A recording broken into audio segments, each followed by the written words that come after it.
নমস্কার, কেমন আছো সবাই? আশা করি সবাই ভালো আছো। আমিও ভালো আছি। নতুন একটা ভিডিওতে সকলকে স্বাগত। সন্ধে 6টা মতো বাজে, চলে এসেছি হাওড়া রামরাজাতলা রাম মন্দিরে। এই রামরাজাতলার অনেকেই নাম শুনেছ, যারা হাওড়ার বাইরে থাকো, তো যারা আসতে পারোনি কখনো, অনেক ইচ্ছে আছে এই রাম মন্দির দেখার। তো আজকের ভিডিওটা তাদের জন্য। তোমাদের বলবো স্কিপ না করে আজকের ভিডিওটা পুরোটা দেখো। আজকে তোমাদেরকে আমি রামরাজাতলার এই মন্দির চত্বরটাও সব কিছুটা পুরোটা তোমাদেরকে ঘুরে দেখাবো। আমার সাথে সাথে তোমরাও দেখতে থাকো হাওড়া রামরাজাতলার রাম মন্দির। লাস্ট এসেছিলাম 2023-এ, সেটাও আমার ভিডিওতে আছে, তোমাদের সাথে শেয়ার করেছিলাম। তখন প্রথম ভিডিও শুরু করেছিলাম, আর এখন এসেছি 2025-এ। চলো এখান থেকে পুজোর ডালা নিয়ে নিয়েছি। এই ডালাটার দাম হচ্ছে 20 টাকা। এর মধ্যে 2টো পদ্ম ফুল আছে, একটা ধূপ আছে, আর আছে তুলসী গাছের একটা ডাঁটি। এখানটাতে জুতো খুলে নিলাম, আর ওরা একটু হাতে জল দিয়ে দিল। হাতটা এখানেই ধুয়ে নিলাম। তো 2টো করে পদ্ম থাকে, কিন্তু অনেক বড় বড়, আলাদা করে মিষ্টি কিনতে হয়। এখান থেকে ডালা নিয়ে যেতে হবে ঠাকুরের কাছে পুজো দিতে। আর এখানে অনেক জায়গাতেই ডালা বিক্রি হয়, একটা জায়গাতে নয়, সব জায়গাতেই পাওয়া যায়। এই ভিতরের চত্বরটাতেই পেয়ে যাবে তোমরা, সব জায়গায় একই দাম। মন্দিরের একদম ভিতরে ঢুকে গেছি। সামনে রাম ঠাকুরের ঘরটা দেখতে পাচ্ছ, বিশাল বড় পিতলের ঘট। এই ঘটেই পুজো হচ্ছে। আর ঠাকুরটা তো বিশাল বড়, অত দূরে তো পুজো সম্ভব নয়। পদ্ম ফুলগুলো ছুঁড়ে ছুঁড়ে পায়ে দিয়ে দিচ্ছে, আর ঘটেই পুজো হয়ে যাচ্ছে ঠেকিয়ে। দাঁড়াও, ঠাকুরটা তোমাদেরকে একটু জুম করে দেখিয়ে দিচ্ছি। বিশাল বড় ঠাকুর। তো আমি সামনে থেকে দাঁড়িয়েছিলাম, ঘাড় উঁচু করে দেখতে হচ্ছিল, তোমরা দেখলে। আর এই হচ্ছে সেই হাওড়া রামরাজাতলার রাম ঠাকুর। এই রাম ঠাকুরের কিন্তু গোঁফ আছে, লক্ষ্য করেছো কি তোমরা? ঠিক আছে, যারা দেখোনি এখনও, তাদের জন্য আরও একবার দেখিয়ে দেবো। ঠিক আছে, তো পুজো দেওয়া হয়ে গেছে। ওখান থেকে বেরিয়েই সামনে ডান দিকে একটা বিশাল বড় হনুমানের মন্দির পড়বে, একদম লাগোয়া ওর ভিতরেই। এটা দিয়েও ঢোকা যায়, এটা ডান দিক পড়ছে মন্দিরের, আর আমরা বাঁ দিক দিয়ে ঢুকেছি। আর এখান থেকে কিন্তু মেলা বসে যাচ্ছে। এদিক দিয়ে বেরোলে পুরোটা লম্বা করে মেলা আছে।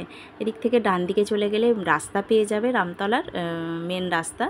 আর এদিকটা ভিতরটা পুরোটা মেলা। এই মেলা কিন্তু চলে একদম রামনবমীর দিন থেকে, যে ঠাকুর পুজো শুরু হয়ে যায়, একদম চলে রাম ঠাকুর বিসর্জন পর্যন্তই চলে। এতগুলো মাস ধরে এখানে মেলা বসে। প্রচুর দোকান আছে এখানে, পিতলের দোকান থেকে শুরু করে জামা কাপড়, তারপরে তোমার ইমিটেশনের সমস্ত গয়না টয়না, সমস্ত কিছু কিন্তু এই রামতলার মেলা বলতে পারো, এটা রামতলার মেলা।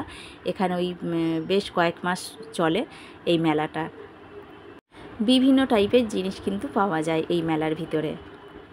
রামতলার স্পেশাল হচ্ছে বাদাম ভাজা, বালিতে গোটা গোটা বড় বড় বাদাম ভেজে দিচ্ছে, একেবারে গরম গরম। চলো এই দিকটা তোমাদের দেখিয়ে দিলাম, বাইরের দিকের মেলাটা। আর এবারে ভিতরের দিকের মেলাটা দেখাবো। ওই যে এটা দিয়ে তোমাদের বললাম, এটা দিয়েও ঢোকা যায়। তো এটা দিয়ে ঢুকলে বাঁ দিক পড়ছে, আর ওটা দিয়ে ডান দিক। ঠিক আছে, মন্দিরের দিক থেকে বেরোতে গেলে এই যে প্রথমেই হনুমানের মন্দির, তারপরেই রাম ঠাকুর দেখতে পাচ্ছ। বিশাল ভিড়, আজকে রবিবার এসেছি আমি বিকেলে, তো সেই জন্য প্রচুর ভিড়। আর এখানে তোমরা ডালা পেয়ে যাবে চারিদিকে, ভিতরে ডালা 3-4 জায়গায় পেয়ে যাবে। আর এই রকম সোজা ঠিক মন্দিরের মানে ঠাকুরের উল্টো দিকে এরকম দুপাশারই দোকান বসে আছে। এগুলোই একই, যতদিন ঠাকুর থাকবে ততদিনই এই মেলাগুলো থাকবে আর কি, দোকানগুলো। বিভিন্ন টাইপের তোমরা এখানে জিনিস পেয়ে যাবে, সাজগোজ থেকে শুরু করে সংসারের যাবতীয় জিনিস সব কিছুই এই মেলাতে পেয়ে যাবে। দারুণ দারুণ জিনিস পাওয়া যায় কিন্তু এই রামতলার মেলাতে। ডান দিকে চলে এসেছি একদম শেষের দিকে। এখানেও মন্দির আছে ঠাকুরের।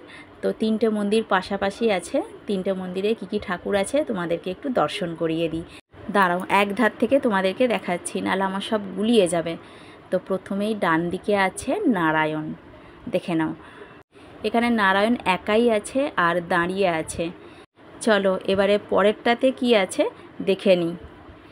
মধ্যিখানেরটাতে আছে এখানে রাম সীতা দাঁড়িয়ে আছে, খুব সুন্দর। দেখো মূর্তি একদম অপূর্ব, দেখলেই যেন মন প্রাণ জুড়িয়ে যায়। রামের পায়ের কাছেই আছে হনুমান, আর হনুমানকে তো সিঁদুর দিয়ে একদম লাল করে দিয়েছে।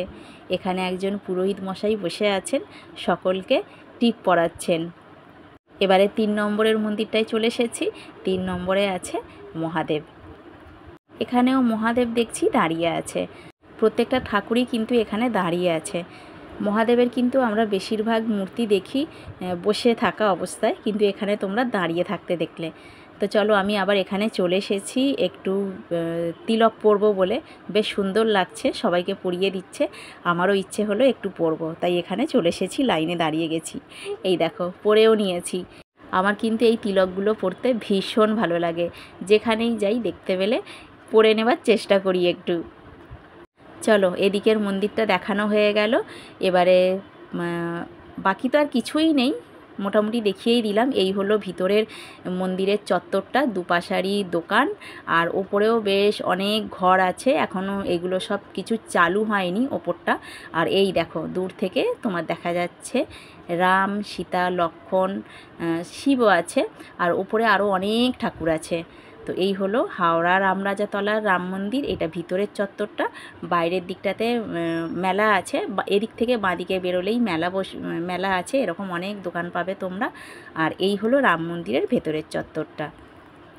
এখানটাতে সামনেটাতেই দেখলাম বেশ সুন্দর একটা ব্যাগের দোকান আছে, খুব সুন্দর সুন্দর ব্যাগগুলো, আর একটু বেশ নতুন মডেলেরই মনে হচ্ছে। আসলে আমি অনেক দিন যাইনি হচ্ছে এসপ্ল্যানেড, তো ওখানে গেলে ধর্মতলায় নতুন নতুন ব্যাগ দেখা যায়, তাই এই ব্যাগটা আমার খুব সুন্দর ভালো লাগলো, পছন্দ হলো। দাম জিজ্ঞাসা করলাম, 250 টাকা করে এই ব্যাগগুলো। এগুলো ধর্মতলায় প্রচুর পাওয়া যায়, নিউ মার্কেটে দারুণ দারুণ কালেকশান আসে। অনেক দিন আমার যাওয়া হয়নি।